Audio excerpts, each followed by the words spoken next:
9 Telugu news కి స్వాగతం. సంజయ్ కుమార్ గౌడ్ గారు Telangana state bar council member గా పోటీ చేస్తున్నారు. ఆయన నాకు చాలా సుపరిచితులు. చాలా మందికి అనేక సందర్భాల్లో హెల్ప్ చేశారు. మానవతావాది. అంతేకాదు పూర్ పీపుల్ కి న్యాయం సత్వరంగా అందాలని చెప్పి ఆయన చాలా కోరిక అనమాట. హ్యూమన్ రైట్స్ సంబంధించి, ఆర్టీఐకి సంబంధించి వాట్ నాట్ చాలా అనేక విషయాల్లో లీగల్ గా నిష్ణాతులు. న్యాయవాదుల కోసం, వాళ్ళ హక్కుల కోసం, అదేవిధంగా అడ్వకేట్స్కి ఏ కష్టాలు వచ్చినా సరే మనం నమ్ముకోగలిగిన వ్యక్తి సంజయ్ కుమార్ గౌడ్ గారు.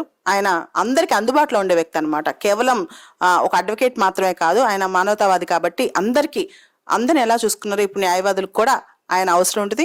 ఆయన అందరికీ సపోర్ట్ చేయగలిగే వ్యక్తి అనమాట. ఏ కష్టం వచ్చినా, న్యాయవాదుల పైన ఎలాంటి ఇష్యూస్ వచ్చినా సరే ఆయన దగ్గరుండి వాళ్ళకి సపోర్ట్ చేసే వ్యక్తి కాబట్టి ఆయన్ని గెలిపించుకుంటే కనుక అది మొత్తం అడ్వకేట్స్ లోకానికి మంచిదని నేను ఆశిస్తున్నాను.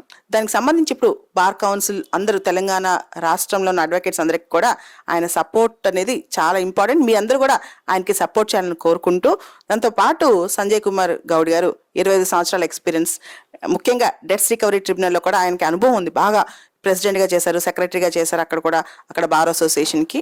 అండ్ ఓవరాల్గా తెలంగాణ స్టేట్ అడ్వకేట్స్ అందరికీ కూడా ఆయన సుపరిచితులు. నాకు కూడా చాలా కాలం నుంచి సన్నిహితులు. మీరందరూ కూడా ఆయనకి ఓటు వేసి ఆయన్ని తెలంగాణ స్టేట్ బార్ కౌన్సిల్ మెంబర్గా గెలిపిస్తారని ఆశిస్తున్నాను.